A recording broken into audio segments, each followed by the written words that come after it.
Gözlerimin karası sen kaynana kaynana kaynana kaynana.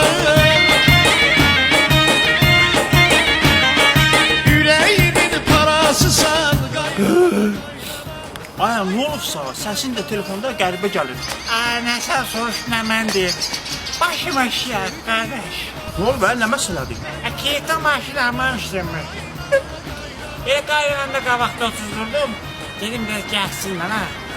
O da bu şəkərlə girdi ki var. Ay, yox ya, qardaş, nətər oldu be?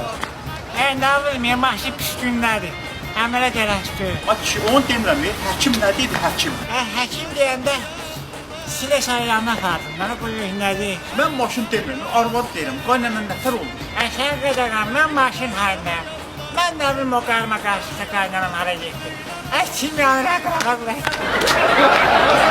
Kaynana çok sevilen